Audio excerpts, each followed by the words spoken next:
everyone. Welcome back. Big announcement this week. We're just going to be changing the podcast name from In the Clinch to Banterweight. Um, just felt it was a little more original. It was a little more suited to us.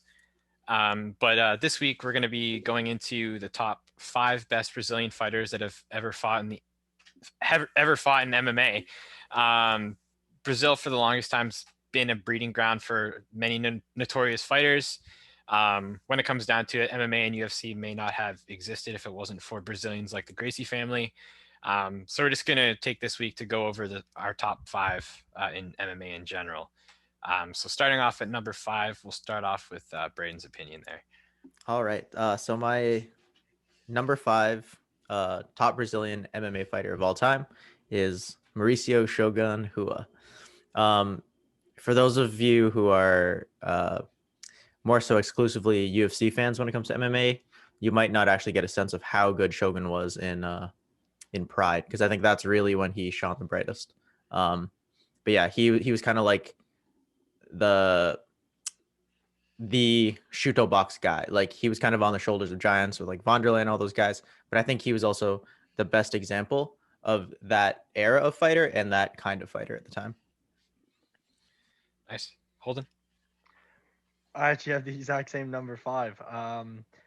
And yeah, the Shogun was a beast in Pride. He was right up there. His only loss was to Mark Coleman in Pride, and when he came over to the UFC, he really was the best light heavyweight in the world.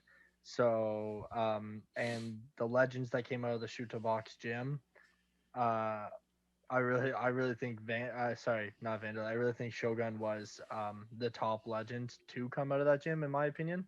And I'm sad he didn't have more of a successful career in the UFC. You also got to think he's like even in the UFC, he was like a big symbol for the Brazilian fans. Like, I remember when he fought Nogueira, like at the end, like maybe a couple years ago. It's Yeah, near the end of their careers, and they were still like such a big deal there. Like, even in the twilight of their careers, like they're still yeah, such a major part of Brazilian MMA. yeah. He really brought I obviously favor Muay Thai, and he has such an incredible style of striking. He wasn't terrible on the ground, but that was really I found that was his downfall when you look at him against guys like Coleman, Chael, and Forrest Griffin. That was really his downfall, unfortunately. But he was able to win the UFC light heavyweight championship. He was able to be a dominant force in Pride, minus that loss to Mark Coleman. So Yeah, and to that uh, point, for you in my notes, it says probably one of the best Muay Thai fighters in UFC MMA history, in my man, yeah, opinion. I would agree with you there. He's absolutely incredible. He does things that were unheard of at the time, and Thai boxing was really coming. I think Thai boxing was really making more of a name of itself in MMA because of Shogun at that time. Hmm.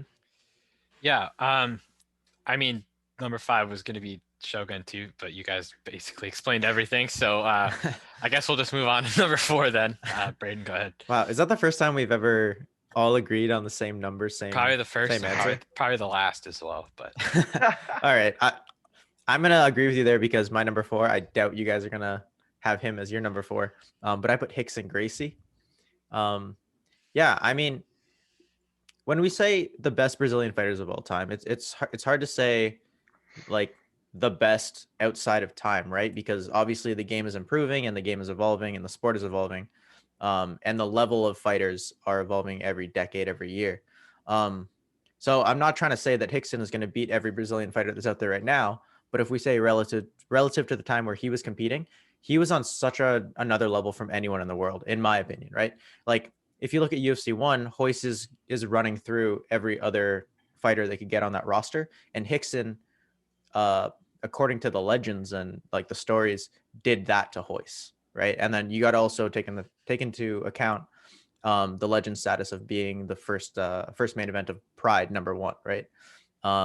He's also part of like that precursor to the MMA organizations. Like, you look back at the stories of him fighting Zulu on the beach and having those gym wars with the Japanese. Like, he's so ingrained in the mixed martial arts mythos.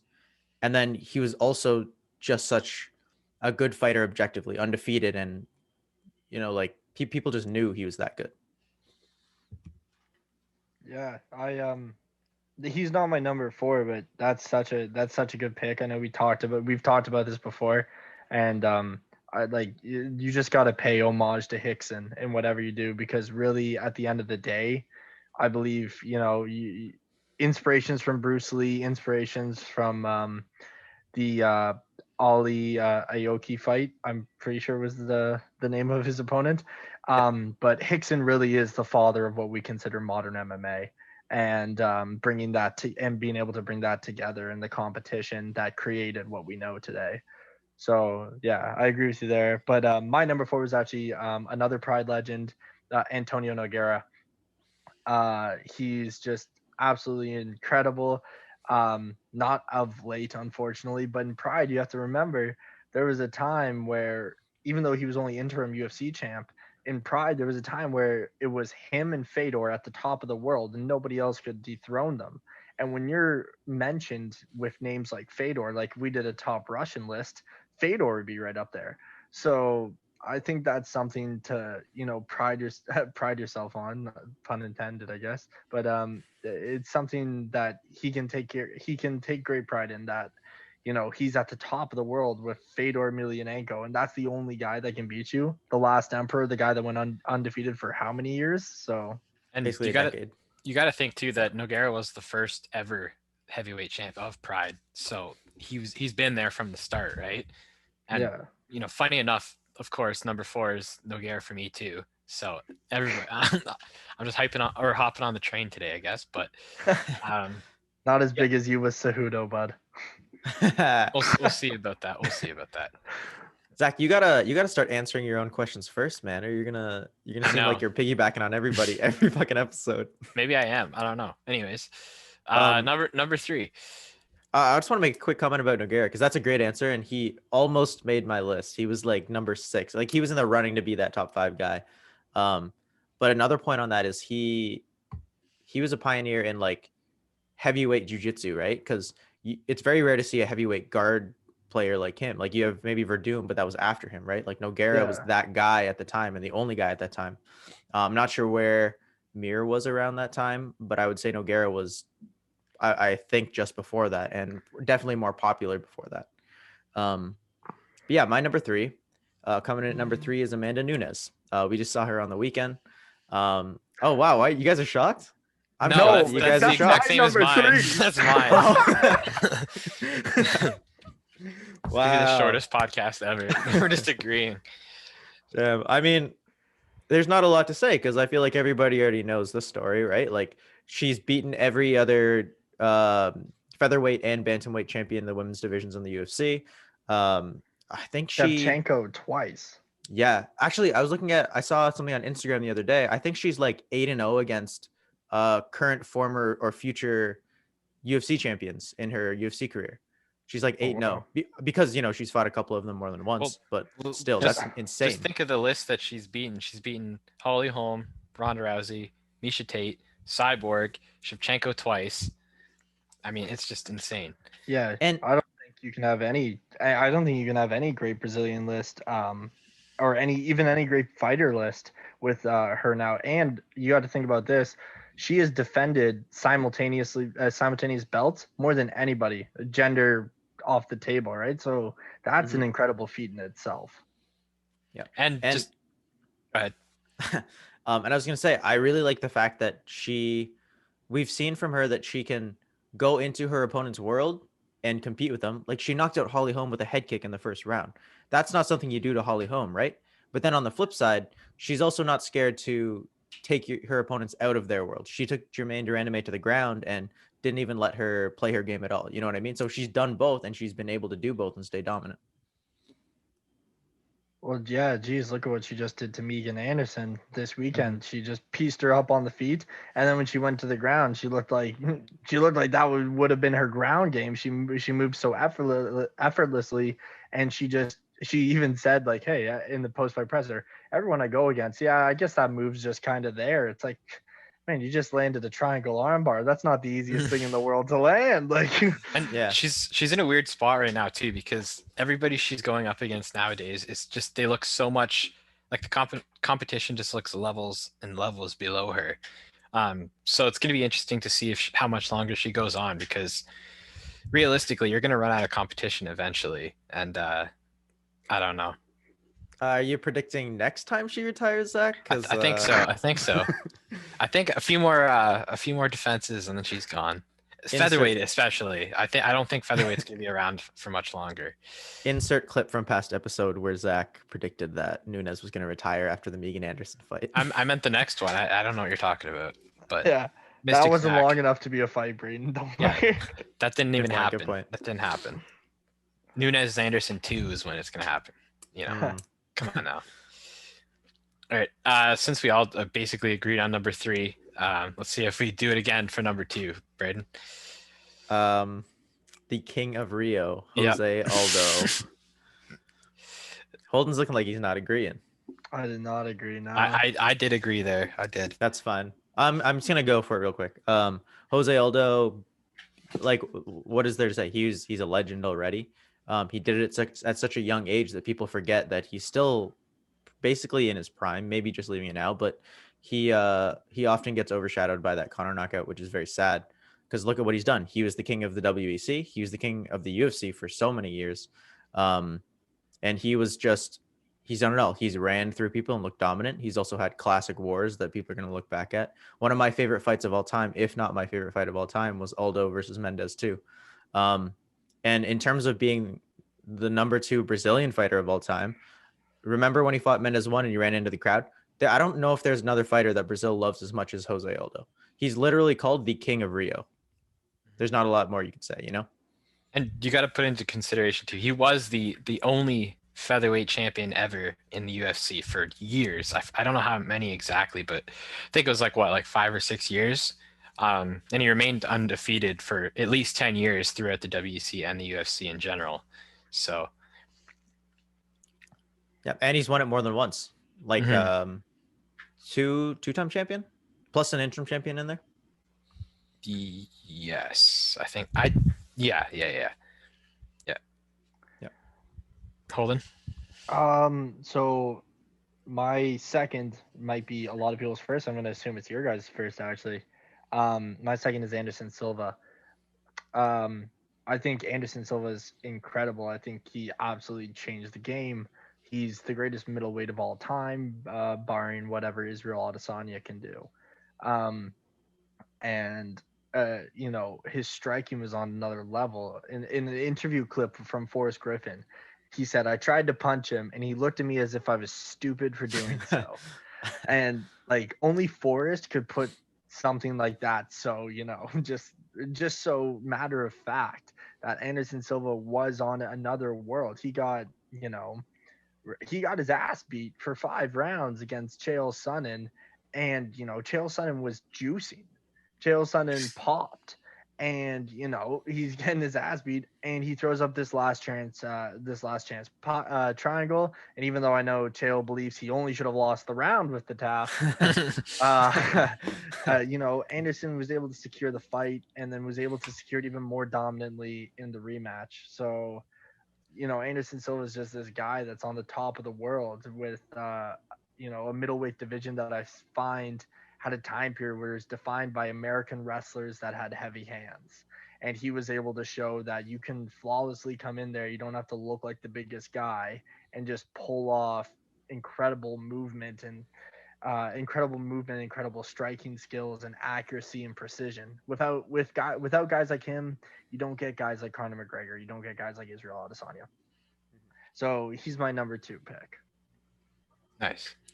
Yeah, I mean, my number 2 was Jose Aldo, like we said before. So I'm assuming I'm just gonna have every single pick the same as Braden tonight. So we'll move on to number 1, which I'm assuming I already know what Braden's is, and it's the exact same as mine. So I'll just let you go ahead with that one. You need a chance. Go ahead, please. Thank you so much. But yeah, number 1 is gonna be Anderson Silva for me and Braden. He's arguably one of the greatest of all time. He was the former UFC middleweight champion, and he had the longest title reign still at almost 2,500 days, I think it was. And within that, there's 10 title defenses, which is, I think it still hasn't been beaten. The only person who has is Demetrius Johnson by, I think, one title defense. But I mean, he was basically lethal anywhere. Like Holden mentioned, he tosses up submissions in the last round when he's down 4 or 5 to 1, or sorry, yeah, 5. But I mean, he definitely is the GOAT, but it's kind of tough to see him the way he is now because, in my opinion, I think he stayed a little too long after his prime, where kind of the losses started adding up. But don't get me wrong, he's still arguably the most dominant champion, Brazilian champion of all time.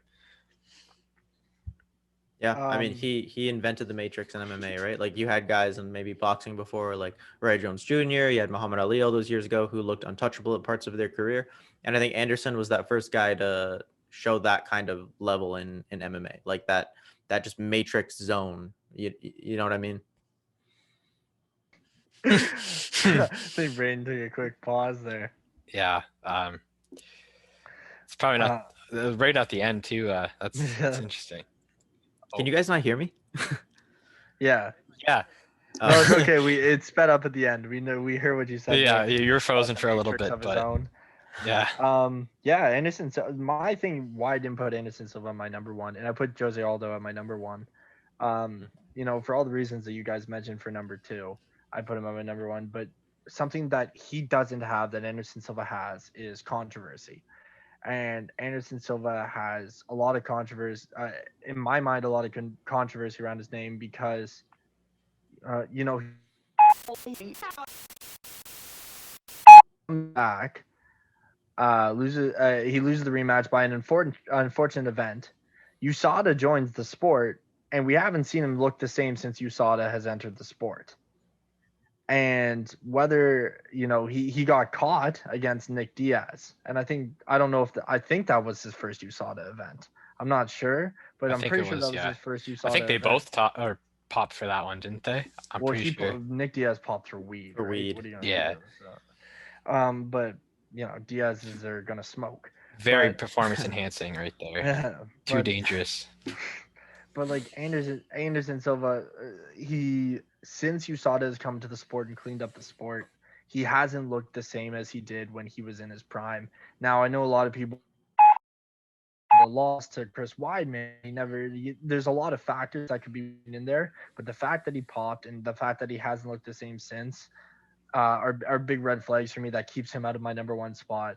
Whereas Jose Aldo doesn't have any controversy surrounding his name. He's beat legends like Frankie Edgar. You know, what he did to Uriah Faber is absolutely unreal. I think leg kicks from hell must be one of my top videos on YouTube. It's just insane, man. You just see the damage he does. He dominated Mendez in number one. I think he underestimated him coming into the second fight, which made it a lot closer. But even then, you know, he just shows that he's a true champion. He dominates people that aren't on his level. And when people are on his level, he doesn't back down from an absolute war. And, you know, who's the guy that beats him? Conor McGregor beats him when he's at the peak of the peak. And Max Holloway beats him, who's a guy who, you know, we can't stop talking about that. This guy, it might not even be at the top of his prospect level yet. So for me, that kind of cements Jose Aldo as the number one Brazilian MMA and he's still only 34, which I know that's getting up there in age. I mean, but he still could have a good couple years. And he looks good at bantamweight. He does look good, yeah. Mm-hmm. So arguably he's 2-0 in bantamweight. The first kind of introduction to bantamweight was kind of iffy, but not 2-0 at bantamweight. He lost to Jan pretty soundly. Yeah. Well, I'm thinking of somebody different, but you know what I mean. He's looking good. He's looking good. Yeah, he's looking good. But Jan's just, you know, Jan's just incredible. I think that guy's on another level. Incredible at throwing knees. Oh, that's a topic for another podcast altogether. Yeah. But yeah, Jan's just. I think he was underrated going to that Sterling fight a bit, and I think Sterling was underrated going to that fight a bit. But I think the way that Jan fought and it shows the level that he's at, that because I think a lot of people did do the discarded legend thing when Jose Aldo came in. I think this Mhm. shows this is even better for Jose Aldo because it shows that hey, even Jose Aldo could have been at his top level. Jan just is he's incredible, and Yeah. that's a credit to Jose because he comes back and he's fighting these incredible fights at bantamweight. I can't remember who he fought last. It's blanking for some reason. Cheeto Vera. Yeah, Chito Yeah. Vera. And he looked great in that fight too. I'd love to see Frankie and him fight at bantam. See if Frankie can kind of reclaim that kind of reclaim those losses at bantam. But like Frankie's a warrior, and he dominated him. It wasn't even close. So Yeah. Yeah. So before we end, do you guys have any other picks for the top middleweights, Brazilian fighters that didn't necessarily reach the top five? Any in mind? For me, when I picked Hickson, it was really a choice between Hickson and Hoist, right? Like Hoist has done so much for the UFC, which I guess especially from where we are in North America is just monumental and how the sport came to be where it is. Um, he's arguably more important in terms of the evolution, but when I put them up neck to neck, like at the time, all the Gracies knew it, and as far as I know, all the fans believed it. Hickson was just on another level, even next to Hoist. So I had to put him out. Nogueira was in the running to make my top five. He just barely didn't make it. So was Vitor. He was the other guy that just almost barely got into the top five.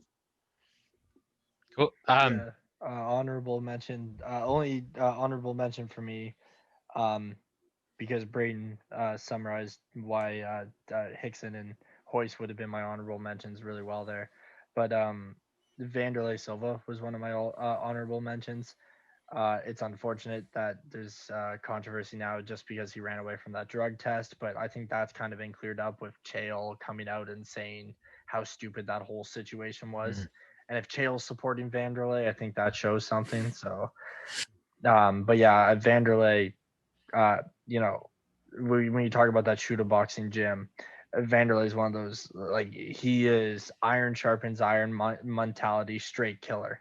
Like he's called the axe murderer for a reason, man. He's absolute beast. So he barely just missed my list because I think Shogun was able to pass him. Uh, I think personally Shogun was at a higher level than Vanderlei was, but like Braden said earlier, Shogun was walking on the shoulders of giants. Mhm. Mhm. Yeah, I mean, just to quickly list some of the ones that didn't necessarily make the list, but they definitely make like a top 15 would be the likes of like Vitor Belfort, Leona Machida, Damian Maya, Henan Barao for a little while there. You could technically even say Chris Cyborg. So there's definitely a lot. And just remember, this is all just our opinion. So they could change definitely just because there's so many greats out But there, right? if any listeners has any have any ideas of any people we missed, I'd love to see them in the comments. That'd be really Mhm. sick. Yeah. So we'll end it there. Keep watch for a few more podcasts coming out soon. Maybe we'll do another one of these, like a different, like top 5 Russian fighters in MMA or something like that. Just with all the Russian fighters that we have seen become as great as they are, like could be even everything like that. So yeah, just keep watch. Follow our Instagram. We'll link that in the description. But yeah, thanks everyone.